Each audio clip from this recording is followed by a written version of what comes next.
بسم اللہ الرحمن الرحیم الحمدللہ والصلاة والسلام علی رسول اللہ اما بعد۔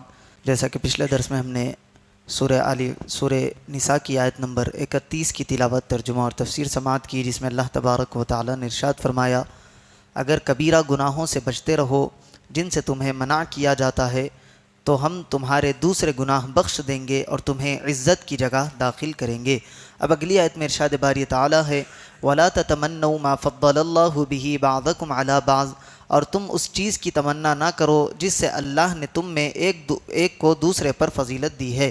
لِلرِّجَالِ نَصِيبٌ مِّمَّا اكْتَسَبُوا، مردوں کے لیے ان کے اعمال میں سے حصہ ہے، وَلِلنِّسَاءِ نَصِيبٌ مِّمَّا اكْتَسَبْنَ، اور عورتوں کے لیے ان کے اعمال سے حصہ ہے، وَاسْأَلُوا اللَّهَ مِن فَضْلِهِ، اور اللہ سے اس کا فضل مانگتے رہو، إِنَّ اللَّهَ كَانَ بِكُلِّ شَيْءٍ عَلِيمًا، بے شک اللہ ہر شے کو جاننے والا ہے۔ وَلَا تَتَمَنَّوْا مَا فَضَّلَ اللَّهُ بِهِ، اور اس کی آرزو نہ کرو جس سے اللہ نے بڑائی دی۔ جب ایک انسان دوسرے کے پاس کوئی ایسی نعمت دیکھتا ہے جو اس کے پاس نہیں تو اس کا دل تشویش میں مبتلا ہو جاتا ہے۔ ایسی صورت میں اس کی حالت دو طرح کی ہوتی ہے۔ پہلی، وہ انسان یہ تمنا کرتا ہے کہ یہ نعمت دوسرے سے چھن جائے اور مجھے حاصل ہو جائے، یہ حسد ہے اور حسد مذموم اور حرام ہے۔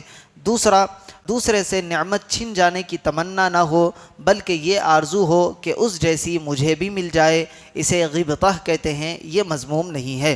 لہٰذا اللہ تعالیٰ نے جس بندے کو دین یا دنیا کی جہت سے جو نعمت عطا کی ہے اسے اس پر راضی رہنا چاہیے۔ اس آیت کا شان نزول یہ ہے، جب آیت میراث میں للذکر مثل حظ الانثیین والا حصہ نازل ہوا اور میت کے ترکے میں مرد کا حصہ عورت سے دگنا مقرر کیا گیا تو مردوں نے کہا کہ ہمیں امید ہے کہ آخرت میں نیکیوں کا ثواب بھی ہمیں عورتوں سے دگنا ملے گا، اور عورتوں نے کہا کہ ہمیں امید ہے کہ گناہ کا عذاب ہمیں مردوں سے آدھا ہوگا۔ اس پر یہ آیت نازل ہوئی اور اس میں بتایا گیا کہ اللہ تعالیٰ نے جس کو جو فضیلت دی وہ عین حکمت ہے، بندے کو چاہیے کہ وہ اس کی قضا پر راضی رہے۔ دل کے صبر و قرار کا نسخہ ہی اللہ کی رضا پر راضی رہنا ہے، ورنہ دنیا میں کوئی شخص کسی نعمت کی انتہا کو نہیں پہنچا ہوا، اور اگر بالفرض کوئی پہنچا بھی ہو تو کسی دوسری نعمت میں ضرور کم تر ہوگا۔ تو اگر دل کو انہی آرزوؤں اور تمناؤں کا برکس بنا کر رکھا تو ہزاروں نعمتوں کا مالک ہو کر بھی دل کو قرار نہیں مل سکتا۔ جیسے ایک آدمی 1 ارب روپے کا مالک ہے لیکن خوبصورت نہیں، تو اگر وہ خوبصورتی کی تمنا کرتا ہے تو جینا دوبھر ہو جائے گا، اور اگر ایک آدمی خوبصورت ہے لیکن جیب میں پیسہ نہیں اور وہ پیسے کو روتا رہے گا تو بھی بے قرار رہے گا۔ اور جس کے پاس پیسہ اور خوبصورتی کچھ نہ ہو لیکن وہ کہے کہ میں اللہ کی رضا پر راضی ہوں، اور پھر وہ صبر کر کے آخرت کے ثواب کو پیش نظر رکھے تو یقیناً ایسا آدمی دل کا سکون پالے گا۔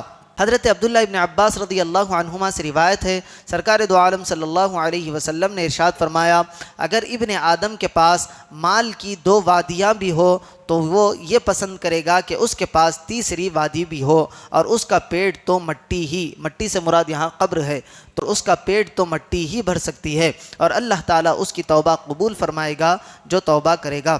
حضرت ابو ہریرہ رضی اللہ عنہ سے روایت ہے، رسول کریم صلی اللہ علیہ وسلم نے ارشاد فرمایا، تم اپنے سے نیچے والے کو دیکھو اور جو تم سے اوپر ہو اسے نہ دیکھو، یہ اس سے بہتر ہے کہ تم اللہ تعالیٰ کی اپنے اوپر نعمت کو حقیر جانو۔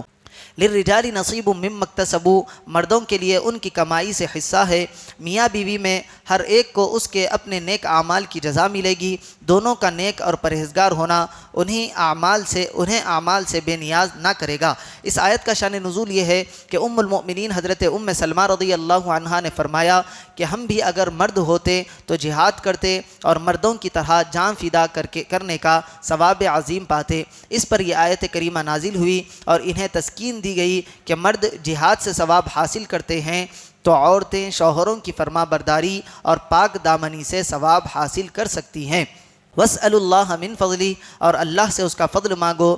سبحان اللہ، دلوں کے قرار کا کتنا پیارا بیان فرمایا کہ اللہ سے اس کا فضل مانگو، کہ حقیقت میں سب سے بڑی چیز اللہ کا فضل و کرم ہے۔ اعمال میں کسی کو دوسرے سے لاکھ گنا زیادہ بھی ثواب ملتا ہو، لیکن اس کے باوجود وہ اللہ کے فضل ہی کا محتاج ہے، کیونکہ اس کا جنت میں داخلہ تو اللہ کے فضل ہی سے ہوگا، بغیر فضل کے اپنے عمل سے کوئی جنت میں نہیں جائے گا، لہٰذا اللہ سے اس کا فضل مانگنا چاہیے۔ اب اگلی آیت میں ارشاد باری تعالی ہے وَلِكُلٍّ جَعَلْنَا مَوَالِيَ مِمَّا تَرَكَ الْوَالِدَانِ وَالْأَقْرَبُونَ، اور ماں باپ اور رشتہ دار جو کچھ مال چھوڑیں ہم نے سب کے لیے اس مال میں مستحق بنا دیے۔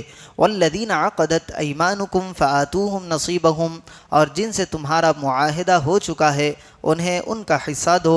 إِنَّ اللَّهَ كَانَ عَلَى كُلِّ شَيْءٍ شَهِيدًا، بے شک اللہ ہر شے پر گواہ ہے۔ وَالَّذِينَ عَقَدَتْ أَيْمَانُكُمْ، اور جن سے تمہارا معاہدہ ہو چکا، اس سے عقد موالات مراد ہے۔ اس کی صورت یہ ہے کہ ایسا شخص جس کا نسب مجہول ہو وہ دوسرے سے یہ کہے کہ تو میرا مولا ہے، میں مر جاؤں تو تو میرا وارث ہوگا، اور میں کوئی جرم کروں تو تجھے دیت دینی ہوگی۔ دوسرا کہے میں نے قبول کیا، اس صورت میں یہ عقد صحیح ہو جاتا ہے اور قبول کرنے والا وارث بن جاتا ہے اور دیت بھی اس پر آ جاتی ہے۔ اور دوسرا بھی اسی کی طرح مجہول النسب ہو اور ایسا ہی کہے اور یہ بھی قبول کر لے، تو ان میں سے ہر ایک دوسرے کا وارث اور اس کی دیت کا ذمہ دار ہوگا۔ یہ عقد ثابت ہے اور صحابہ کرام رضی اللہ عنہم اس کے قائل ہیں۔ اللہ تبارک و تعالی سے دعا ہے کہنے اور سننے سے زیادہ اعمال صالحہ کی توفیق عطا فرمائے۔